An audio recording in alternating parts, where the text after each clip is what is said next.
آقا کریم علیہ السلام نے ارشاد فرمایا، جو شخص مسجد میں چل کے جاتا ہے نماز ادا کرنے کے لیے، اللہ کی عبادت کرنے کے لیے، یعنی مسجد کی محبت اس کو اپنی طرف کھینچتی ہے اور وہ اللہ کے گھر میں جاتا ہے اپنا گھر چھوڑ کر، تو یہ عمل اللہ کو بڑا پسند ہے۔ اس عمل کے سبب اللہ سبحانہ و تعالی اس کو اپنی مقدس جنت میں جگہ عطا فرمائیں گے۔ پھر آقا کریم علیہ السلام نے ارشاد فرمایا کہ مسجد بنانے والا، جس نے اللہ کا گھر دنیا میں بنایا، مسجد بنائی، تو رحمت عالم صلی اللہ تعالی علیہ وسلم نے ارشاد فرمایا اللہ سبحانہ و تعالی جنت میں اس کے لیے خوبصورت محل بنائے گا۔ اور قرآن پاک میں بھی اللہ سبحانہ و تعالی نے ارشاد فرمایا ہے کہ اللہ کا گھر بناتے ہی وہ ہیں جن کا اللہ اور آخرت پر ایمان ہوتا ہے۔ اب ہو سکتا ہے کہ کسی بھائی کے ذہن میں یہ بات آئے کہ مسجد بنانا یہ تو صاحب استطاعت لوگوں کا ہی کام ہے، یعنی میرے پاس مالی اعتبار سے اتنی وسعت نہیں کہ میں مسجد بنا سکوں، تو خواہش تو میری بھی ہے کہ اس اجر کو میں بھی حاصل کروں، لیکن میری جیب اجازت نہیں دیتی۔ اللہ کے نبی نے اپنی امت کے ان غرباء کو بھی یاد رکھا ہے اور ان کے لیے بھی بشارت سنائی ہے کہ جن کو استطاعت دی ہے وہ اپنی استطاعت کے مطابق اللہ کا گھر بناتے ہیں، اور فرمایا کہ جو صاحب استطاعت نہیں تو کم از کم ایک اینٹ بھی اگر وہ مسجد میں لگا دیں گے ان کو بھی اللہ سبحانہ و تعالی یہ اجر عطا فرمائے گا۔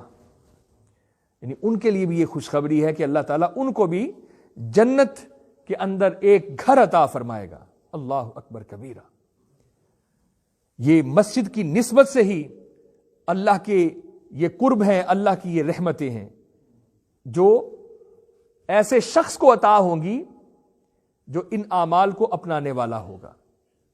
پھر فرمایا نبی کریم صلی اللہ تعالی علیہ وسلم نے کہ اب یقیناً مسجد تو بن گئی، تو اس کے بعد فرمایا کہ ایسا شخص کہ جو 40 دن تک مسجد میں با جماعت نماز ادا کرے کہ اس کی تکبیر اولا فوت نہ ہو، یعنی جو امام صاحب پہلی تکبیر کہتے ہیں، پہلی تکبیر میں وہ شامل ہوا۔ اب ذرا سنیے، حضور صلی اللہ تعالی علیہ وسلم نے 2 خوشخبریاں سنائی اس کے لیے کہ ایسا شخص کہ جس نے 40 دن تک مسجد میں با جماعت نماز ادا کی کہ اس کی تکبیر اولا فوت نہ ہوئی ہو، پہلی خوشخبری یہ ہے کہ جب تک وہ زندہ رہے گا اللہ سبحانہ و تعالی اس کو نفاق سے بچائیں گے، یعنی وہ منافق نہیں بنے گا، نفاق سے اللہ سبحانہ و تعالی اس کو آزاد فرما دیں گے، اس کی حفاظت ہوگی۔ اور دوسرا فرمایا کہ جب وہ اس دنیا سے رخصت ہوگا، انتقال کرے گا، تو اللہ سبحانہ و تعالی اس پر جہنم کی آگ حرام کر دیں گے، یعنی اس کو جنت کا وارث بنا دیں گے۔ اللہ اکبر کبیرہ۔ تو یہ جو فضل ملا ہے، یہ جو کرم ملا ہے، یہ مسجد کی نسبت سے ملا ہے۔ پھر نبی رحمت صلی اللہ تعالی علیہ وسلم نے ارشاد فرمایا مسجد ہی کی نسبت سے، آقا کریم علیہ السلام نے ارشاد فرمایا مؤذن، یعنی جو آذان دینے والا ہے۔ ایک اور حدیث مبارکہ بھی میرے ذہن میں آئی مؤذن کے حوالے سے، جو اللہ کی طرف بلانے والا ہے۔ آذان کیا ہے؟ یہ دعوت ہے۔ تو مؤذن کی بڑی فضیلت بیان کی ہے، فرمایا کہ روز قیامت مؤذن جو ہوں گے یہ دور سے اپنی گردنوں سے پہچانے جائیں گے، اللہ ان کی گردنوں کو دراز فرما دے گا، دور سے یہ اپنی گردنوں سے پہچانے جائیں گے کہ یہ مؤذن ہیں جو آذان دیتے تھے۔ اللہ اکبر کبیرہ۔ اور جب ہم مؤذن کہتے ہیں تو ایک نام ہمارے ذہنوں میں آتا ہے، اور وہ نام ہے سیدنا بلال حبشی کا رضی اللہ تعالیٰ عنہ، جو آقا کریم علیہ السلام کے مؤذن ہیں۔ اور ایسی وہ عظیم شخصیت ہے کہ حضرت بلال سے کسی نے پوچھا کہ اے بلال تیرے باپ کا نام کیا ہے، تیرے باپ کا نام کیا ہے؟ تو حضرت بلال حبشی رضی اللہ تعالی عنہ نے فرمایا کہ میرے باپ کا نام اسلام ہے، میرے باپ کا نام اسلام ہے، مجھے جو عزت ملی ہے، مجھے جو پہچان ملی ہے وہ اسلام کی وجہ سے ملی ہے۔ مجھے کون جانتا تھا، میں تو ایک غلام تھا، کوئی اپنے پاس بٹھاتا نہیں تھا، مجھے جانوروں جیسا سلوک میرے ساتھ کیا جاتا تھا، اسلام کے دامن میں آیا ہوں تو الحمدللہ عمر جیسے بھی مجھے سیدی بلال کہتے ہیں۔ تو کہا میرے باپ کا نام اسلام ہے۔ کسی نے کہا کہ اے بلال بڑا اللہ کی باتیں کرتے ہو، مؤذن بھی ہو، اسلام کی طرف بلاتے ہو، لیکن سختیاں تم پر بڑی ہوئی ہیں، تمہارے رب نے تم پر سختیاں بڑی کی ہیں۔ تو سیدنا بلال حبشی رضی اللہ تعالیٰ عنہ کا جواب کتنا خوبصورت۔ آپ نے فرمایا کہ یار تم جب کوئی برتن خریدتے ہو، برتن اس دور میں مٹی کے برتن ہوتے تھے نا، تو کوئی برتن خریدتے ہو تو خریدنے سے پہلے تم ذرا اس کو ٹھوکتے ہو، بجاتے ہو کہ کہیں کچی مٹی تو نہیں ہے، ٹھوک بجا کر ہی اس کو خریدتے ہو نا۔ تو میرے رب نے بھی ذرا مجھے ٹھوکا بجایا ہے کہ بلال کیسا ہے۔ اللہ اکبر، اللہ اکبر کبیرہ۔ یہ وہ حضرت بلال ہیں رضی اللہ تعالیٰ عنہ کہ رحمت عالم صلی اللہ علیہ وسلم نے ارشاد فرمایا کہ میں نے جنت میں بلال کے قدموں کی آہٹ کو سنا۔ بلال کہاں پر ہے؟ مکہ میں ہے، وہ چلتے مکہ میں ہے، لیکن حضور نے فرمایا کہ میں نے بلال کے قدموں کی آواز کو جنت میں سنا۔ پوچھا اے بلال کون سا عمل کرتے ہو، کون سا عمل کرتے ہو کہ تیرے قدموں کی آواز کو میں نے جنت میں سنا؟ سیدنا بلال رضی اللہ تعالی عنہ نے عرض کی یا رسول اللہ صلی اللہ علیہ وسلم حالت وضو میں رہتا ہوں، جب وضو ٹوٹتا ہے فوراً وضو کر لیتا ہوں۔ اللہ اکبر۔ ایک تو یہ عمل فرمایا کہ جب بھی وضو میرا ٹوٹتا ہے فوراً وضو کر لیتا ہوں اور کوشش کرتا ہوں ہر وقت وضو میں ہی رہوں۔ اور دوسرا یہ فرمایا کہ جب آذان دیتا ہوں تو 2 رکعت نماز نفل بطور شکرانے کی ادا کرتا ہوں کہ اللہ تیرا شکر ہے کہ تیری توفیق سے میں نے آذان دی ہے۔ حضور میں یہ 2 عمل کرتا ہوں۔ اللہ اکبر، یہ 2 عمل کرتے ہیں۔ فرمایا کہ بلال کے قدموں کی آواز کو میں نے جنت میں سنا ہے۔ یہ وہ اعمال ہیں کہ اگر ہم اپنائیں تو ہم بھی اللہ کی رحمت کے اور اللہ کی جنت کے مستحق ہو سکتے ہیں۔ پھر نبی کریم صلی اللہ تعالی علیہ وسلم نے ارشاد فرمایا، اللہ اکبر، سیدہ ام حبیبہ رضی اللہ تعالی عنہا ام المومنین وہ فرماتی ہیں کہ میں نے حضور سے سنا کہ جو شخص ہر روز فرائض کے بعد 12 رکعتیں ادا کرنے والا ہوگا، 4 نماز ظہر کے فرائض سے پہلے اور 2 نماز ظہر کے فرائض کے بعد، 2 مغرب کے بعد، 2 عشاء کے بعد اور 2 فجر کے فرائض سے پہلے، اس کو اللہ سبحانہ و تعالی جنت میں خوبصورت گھر عطا فرمائیں گے۔ تو آپ نے فرمایا کہ جب سے میں نے حضور کا یہ فرمان سنا پھر کبھی بھی میں نے ان 12 رکعتوں کو چھوڑا نہیں ہے۔ یہ وہ اعمال ہیں جو ہمیں جنت کا وارث بنا سکتے ہیں۔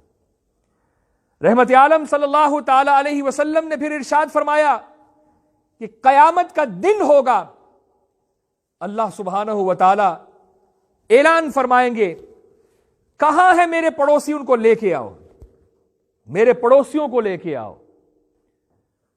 حضرت جبریل امی عرض کریں گے اے باری تعالیٰ تیرے پڑوسی کون ہے، تیرے پڑوسی کون ہے؟ اللہ سبحانہ و تعالی جبریل سے فرمائیں گے اے جبریل جو میرے گھر یعنی مسجد کو آباد کرنے والے ہیں وہ میرے پڑوسی ہیں. مسجدوں کو آباد کرنے والے فرمائے وہ میرے پڑوسی ہیں. اللہ اکبر کبیرہ. دیکھیں یہ بہت بڑی بات ہے, بہت بڑی بات ہے. وہ بہت عرصہ پہلے مجھے گجرات جانا ہوا تو میں نے ان سے پوچھا آپ کا ایڈریس کیا ہے, پتہ کیا ہے؟ تو انہوں نے کہا چودھری ظہور الہی صاحب کی جو کوٹھی ہے نا اس کے پاس. یعنی انہوں نے اپنا نہیں ان کا بتایا, چونکہ بڑے معروف ہیں اور اس چیز پر وہ مان بھی کرتے ہیں کہ ہمارے ان کے ساتھ تعلقات بھی ہیں. تو جس کو دنیا کے کسی عہدے دار کا پڑوس مل جائے وہ ناز کرتا ہے اور مان کرتا ہے, تو جنت میں جس کو اللہ کا پڑوس مل جائے یہ کتنی بڑی بات ہے, کتنی عظیم بات ہے. تو مسجدوں کو آباد کرنے والے جو ہیں اللہ نے فرمایا یہ میرے پڑوسی ہیں. اے میرے بھائیوں, آپ وہ خوش قسمت ہیں جو اللہ کے گھروں کو آباد کرنے والے ہیں. مسجد کی آباد کاری یہ بہت بڑی اللہ کی نعمت ہے. اب جتنے یہ آپ نے فضائل سنے ہیں یہ سارے کے سارے مسجد کے ساتھ ریلیٹڈ ہیں. ہم دنیا کے اندر کیوں آئے ہیں؟ وہ آخرت کی نعمتیں حاصل کرنے کے لیے, اللہ کی بندگی اختیار کر کے ان اخروی نعمتوں کو حاصل کرنے کے لیے. تو اللہ تعالیٰ نے یہ بتا دی ہیں یہ اعمال ہیں, ان کو اپنا لو, میری جنت کے وارث تم بن جاؤ گے. اب اتنے اعمال اور فضائل مسجد سے ریلیٹڈ میں نے بتائے. ہو سکتا ہے کہ ہماری کچھ بہنیں جو ہیں عفت مآب بہنیں, ان کے ذہنوں میں یہ آئے کہ یہ سارے کام تو مردوں کے ہیں. با جماعت نماز میں وہ شریک ہوتے ہیں, اذان دیتے ہیں, تو کیا ہم اس ثواب سے محروم رہ گئیں؟ محروم اللہ اور اس کے رسول نے کسی کو بھی نہیں کیا. ایک حدیث پاک ان عفت مآب ماؤں بہنوں بیٹیوں کے لیے بھی رحمت عالم صلی اللہ تعالی علیہ وسلم نے ارشاد فرمایا کہ جو عورت نماز پنجگانہ ادا کرتی ہے, اپنے گھر میں ادا کرتی ہے, 5 وقت کی نماز پڑھنے والی نمازیہ ہے, پھر زندگی میں اگر اللہ نے موقع دیا تو رمضان کا مہینہ آیا اور اس نے ماہ مقدس کے روزے رکھے, نماز پڑھنے والی, روزے رکھنے والی, اس کی شادی ہو گئی تو فرمایا کہ شوہر کی اطاعت کرنے والی, یعنی شوہر سے جھگڑا نہ کرنے والی ہو, بدتمیزی نہ کرنے والی ہو, شوہر پر حاکم نہ بننے والی ہو, شوہر کی اطاعت کرنے والی, خدمت کرنے والی. ساتھ ہی میں یہ بھی عرض کر دوں اطاعت شریعت کی حدود میں رہ کر ہوگی. اگر شوہر کوئی ایسا کام کہے جو شریعت مطہرہ کے باہر جاتا ہے, اس سے ٹکراتا ہے, تو عورت پر شوہر کی اطاعت واجب نہیں ہے, بلکہ والدین کا بڑا رتبہ ہے. اگر کسی کے ماں باپ بچے کو کوئی ایسا کام کرے جو شریعت مطہرہ سے ٹکرانے والا ہے تو بچوں پر اطاعت کرنا اس حکم میں واجب نہیں ہے. والدین کی بھی اطاعت ہوگی, بیوی اپنے شوہر کی اطاعت کرے گی, لیکن جتنی بھی یہ اطاعتیں ہیں یہ شریعت مطہرہ کی حد میں رہ کر ہیں. اللہ سب سے مقدم ہے, اس کے احکامات سب سے مقدم ہیں. کوئی حکم, کوئی اطاعت اللہ کے حکم کے ساتھ ٹکرانے والی ہے, دار اسلام سے باہر لے جانے والی ہے, وہ اطاعت قابل قبول نہیں ہے, وہ نہیں کی جائے گی. تو فرمایا تیسری چیز عورت کے لیے, پہلی پنجگانہ نماز ادا کرنے والی, رمضان مل جائے تو اس مہینے کے روزے رکھنے والی, شوہر کی خدمت کرنے والی, اور چوتھا فرمایا کہ اپنی عزت کی حفاظت کرنے والی. شوہر موجود ہے, موجود نہیں ہے, وہ اپنی عفت کی, پاک دامنی کی حفاظت کرتی ہے. اور فرمایا کہ اس کے بعد اپنی اولاد کی صحیح تربیت کرنے والی, اسلام سکھانے والی, اچھی تربیت کرنے والی. یہ 5 باتوں پر جو عورت, جو ہماری بیٹی, جو ہماری بہن, جو ماں عمل کرنے والی ہے, اللہ کے نبی نے فرمایا کہ روز قیامت جنت کے 8 دروازے اس کے لیے کھول دیے جائیں گے اور حکم ہوگا جس دروازے سے تیرا من چاہتا ہے داخل ہو اور جنت میں چلی جا. اللہ